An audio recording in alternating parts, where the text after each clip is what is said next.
నమస్తే.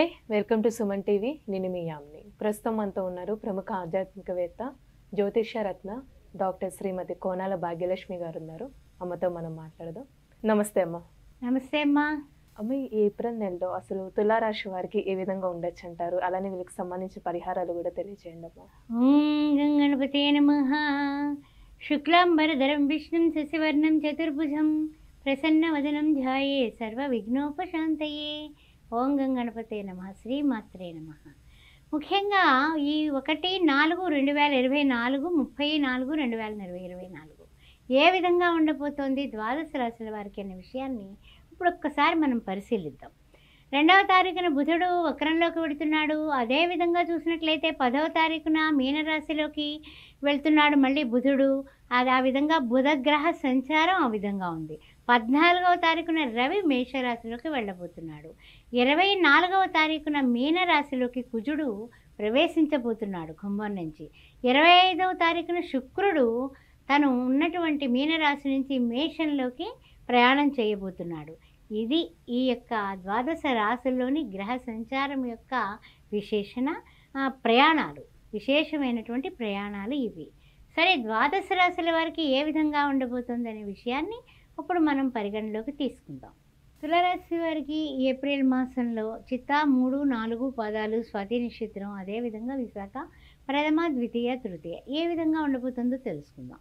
ముఖ్యంగా చూసినట్లయితే కనుక తులారాశి వారికి 7th హౌస్లో గురు బుధులు, షష్టమంలో చూస్తే రవి రాహువు శుక్రుల కలయిక, అదేవిధంగా 5th హౌస్లో చూస్తే శని కుజులు. అయితే కొన్ని విషయాల్లో ద్వాదశంలో చూస్తే కేతువు. ఏ విధంగా ఉండబోతుందంటే కనుక కొన్ని విషయాల్లో వీళ్ళు ఆలోచించి మంచి నిర్ణయాలు తీసుకునేటటువంటి అవకాశాలు అయితే బ్రహ్మాండంగా కనిపిస్తున్నాయి. అయినప్పటికీ కూడా కొన్ని విషయాల్లో తొందరపాటుగా గబక్కన మాట అని నాలుగు ఖర్చుకుంటూ ఉంటారు. ఆ తొందరపాటుతనం లేకపోతే అన్ని విధాలుగా కూడా బంధుమిత్రులతో వివాదాలు ఏర్పడకుండా ఆనందంగా ఉండేటటువంటి కార్యక్రమం కనపడుతుంది. ఎందుకంటే మీ నోరే మీకు శత్రువు, అంతకన్నా ఇంకేం లేదు. ఇందులో మొహమాటం కూడా లేదు. అందుకని ఆరోగ్యపరంగా మంచి మార్పులే కనిపిస్తున్నాయి. అనారోగ్య పరిస్థితులు ఏమీ లేవు. ఆరోగ్యపరంగా బాగుంటుంది.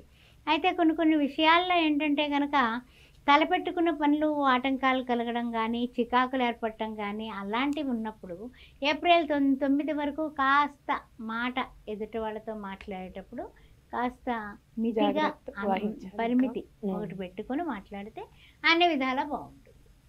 అయితే ఈ విషయాలు జాగ్రత్త వహిస్తే సరిపోతుంది. అయితే ఏమిటంటే ఏప్రిల్ మాసంలో చూసినట్లయితే ఉగాది తర్వాత ముఖ్యంగా ఆదాయం 2, వ్యయం చూస్తే 8, ఖర్చులు అయితే గట్టిగానే పెడుతూ ఉంటారు. అదేవిధంగా పూజ్యత చూస్తే 1, అవమానం చూస్తే 5 కనిపిస్తుంది. తర్వాత చూసినట్లయితే కనుక గ్రహ సంచారాలు కొంచెం ప్రతికూలత ఎక్కువ కనిపిస్తుంది. అనుకూలం కన్నా కూడా కాస్తంత ప్రతికూలత ఇంకాస్త పెరుగుతుంది అని చెప్పొచ్చు. తర్వాత విషయానికి వస్తే అన్నింటా కూడా ఆటంకాలే ఎక్కువగా కనపడుతున్నాయి. అంటే ఏంటి, వృత్తుల్లో ఉన్నా, ఉద్యోగాల్లో ఉన్నా, వ్యాపారంలో ఉన్నా, రియల్ ఎస్టేట్ రంగంలో ఉన్న పాత్రికేయ మిత్రులైనా సరే ఏదో దానికి చికాకు, ఏదో దానికి కోపం, ఏదో దానికి ఆటంకాలు రావడం, దానివలన కూడా మీకు మనశ్శాంతి లేకపోవడం అనేది జరుగుతూ వస్తుంది. అయితే ముఖ్యంగా ఏమిటంటే కనుక 23 నుంచి కుజుడు రాశి మార్పు జరుగుతుంది. 23 నుంచి కుజుడు ఎప్పుడైతే రాశి మార్పు జరిగిందో, అంటే పంచమ నుంచి షష్టమానికి వచ్చిందో, ఇక మీకు పరిస్థితి కాస్త ఈ నెల 3వ వారం నుంచి కొంచెం అన్ని రకాలుగానే కూడా బాగుంటుందని చెప్పొచ్చు. అయితే ముఖ్యంగా ఏంటంటే 7th హౌస్కి రవి రావడం, బుధుడేమో 2వ తారీఖున వక్రగతిన ఉండడం, ఇలాంటి చిన్న ఈ గ్రహ చలన మార్పుల వలన కూడా కొన్ని చికాకులు మీకు కలిగేటటువంటి అవకాశాలు కనిపిస్తున్నాయి. అదేవిధంగా ప్రణాళికాయుతంగా మీరు కొనసాగితే, అంటే డెడికేషన్, డిటర్మినేషన్, డిసిప్లిన్ పాటిస్తే మీరు ఎక్సలెంట్గా విన్ అవుతారు. అయితే కొన్ని విషయాల్లో ఏంటంటే ఆర్థికంగా మాత్రం ప్రయోజనాలు బాగున్నాయి. ప్రయోజనాలు ఏర్పాటు చేసుకుంటారు. అన్ని విధాల ఆర్థిక పరిస్థితుల్ని మీకు అనుకూలంగా మార్చుకోగలుగుతారు. అందువల్ల ఆర్థికంగా మీరు నెగ్గినట్లే లెక్క. నూతనమైన పనులు కొన్ని ఉగాది తర్వాత ప్రారంభిస్తారు. ప్రారంభించడానికి చాలా ఉత్తమమైనటువంటి పనులు ప్రారంభిస్తారు. కానీ కొన్ని విషయాలు, ఇతరుల విషయాలకి, వ్యవహారాలకి మీరు దూరంగా ఉండడమే మంచిది. అలానే ఇప్పుడు వివాహానికి సంబంధించి ఏ విధంగా ఉండొచ్చమ్మా? అలానే భార్యాభర్తల మధ్య సంబంధము, సంతానం పరంగా ఇలా చూసుకున్నట్లయితే భార్యాభర్తల మధ్య కొంచెము ఎడ్డమంటే తెడ్డమనే వాదనలు అయితే ఉంటాయమ్మా.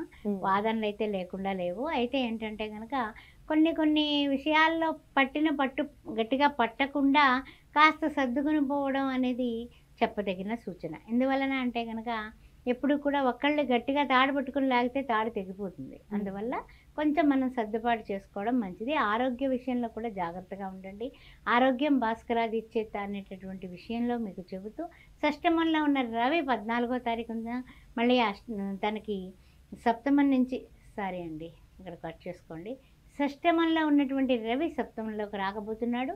అందువల్ల కొన్ని విషయాలు జాగ్రత్తగా ఆరోగ్య విషయంలో కూడా రవికి సంబంధించిన సూర్య నమస్కారాలు చేసుకోవడం, రవికి సంబంధించిన ఆదిత్య హృదయం చదువుకుంటే మీకు ట్రాన్స్ఫర్ల విషయంలో కానీ, ఆఫీసులో కానీ, వ్యాపారంలో కానీ, ఉద్యోగంలో కానీ, భార్యాభర్తల సమస్యలు కానీ, ఇబ్బందులు ఆటంకాలు లేకుండా ఎక్కడైతే మనము ఆదిత్య హృదయం చదువుతామో అక్కడ విజయం తథ్యం. అలానే ఇప్పుడు ఆరోగ్యం సంబంధించి ఏదైనా సమస్యలు ఉండొచ్చమ్మా ఈ రాశి వారికి? ఆరోగ్యం భాస్కరాదిచ్చేది అంటూ ఉంటాం కదా. రవిని ఎప్పుడైతే మీరు ప్రార్థిస్తారో రవి కూడా మీనం నుంచి చక్కగా వచ్చేస్తున్నాడు కదా. 15వ తారీఖు వరకు మీరు జాగ్రత్తలు తీసుకుంటే చాలు. షష్టమం నుంచి సప్తమానికి వచ్చేస్తున్నాడు. అందువల్ల పర్వాలేదు, ఆరోగ్యం పర్వాలేదు. అలానే ఈ రాశి వారికి ఎలాంటి పరిహారం చేసుకోవాలమ్మా అసలు? ఈ రాశి వారికి చెప్పాలంటే కనుక ముఖ్యంగా ఈ యొక్క స్వాతి తర్వాత చిత్త విశాఖ నక్షత్రాల వాళ్ళు మర్చిపోకుండా ప్రతిరోజు కూడా అమ్మవారి ఆరాధన చేసుకోవడం. ఓం శ్రీ మాత్రే నమః, ఓం శ్రీ మాత్రే నమః అని 5 సార్లు అనుకొని కుంకుమ ధరించడం చెప్పదగిన సూచన. శుక్రవారం పూట తప్పనిసరిగా ముత్తైదువులకి 6 ముత్తైదువులకి తప్పనిసరిగా పండు తాంబూలం ఇచ్చి చక్కగా జావికల గుడ్డలు అవి మీ శక్తానుసారం మీకు ఉంటే ఇవ్వండి. లేదా 2 అరటిపళ్ళు 2 తమలపాకులు తాంబూలం ఇచ్చి 6 ముత్తైదువులకి ఈ నెలంతా కూడా ఎప్పుడు ఒక శుక్రవారం నాడు 6 ముత్తైదువులకి ఇస్తే మరొక శుక్రవారం నాడు పిల్లలకి చిన్న పిల్లలకి బొట్టు కాటుక అలాంటివి కొనివ్వడం. ఇలాంటి అలంకరణ వస్తువులు అమ్మవారికి ఇష్టమైన పసుపు కుంకాలు గాజులు ఇలాంటివి ఇవ్వడం. పేదవాళ్ళకి 6 మహిళలకి భోజనం దానం చేయడం. చలివేంద్రానికి మజ్జిగకి డబ్బు కట్టడం. ఇవి చేసినట్లయితే మానసికంగా శారీరకంగా అన్ని రకాలుగానే కూడా మీరు నెగ్గుతారు. చాలా చక్కగా తెలియజేశారమ్మా, ధన్యవాదాలు. శ్రీమాత్రే ఓం శ్రీమాత్రే నమః. ఆస్ట్రో భాగ్యలక్ష్మి అనే ఈ ఛానల్ని సబ్స్క్రైబ్ చేశారా? చేయకపోతే వెంటనే చేయండి. అంతేకాకుండా ఏమన్నా జాతకాల విషయంలో కానీ, చక్రాలు వేయాలన్నా, పొంతనలు చూడాలన్నా, సీసెక్షన్కి ముహూర్తాలు పెట్టాలన్నా, గృహారంభ గృహప్రవేశ శుభముహూర్తాల కోసం కూడా నన్ను సంప్రదించవచ్చు. మీ ఇంట్లో ఎవరికైనా వివాహం కాని వారికి పెళ్లి సంబంధాల కోసం కూడా శ్రీ సౌభాగ్య మ్యారేజ్ బ్యూరో 16 సంవత్సరాలుగా నడిపిస్తున్నాం కాబట్టి దాని నిమిత్తమై కూడా మీరు మమ్మల్ని సంప్రదించవచ్చు. కుంభ వివాహం, కదలి వివాహం, జపాలు, హోమాలు, చండీ హోమం లాంటి హోమాలు అన్నీ కూడా నా ఆధ్వర్యంలో జరిపించబడతాయి. మీకు ఇష్టమైతే మీరు వచ్చి మమ్మల్ని జాతకం చూపించుకొని ఆయా కార్యక్రమాలు చేయించుకోవచ్చు. ఓం శ్రీ మాత్రే నమః. 9866044439ని మీరు ఏదైనా జాతక సమస్యలకి సంప్రదించండి. నా పక్కనే ఉంది.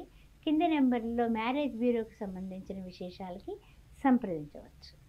ఓం శ్రీ మాత్రే నమః.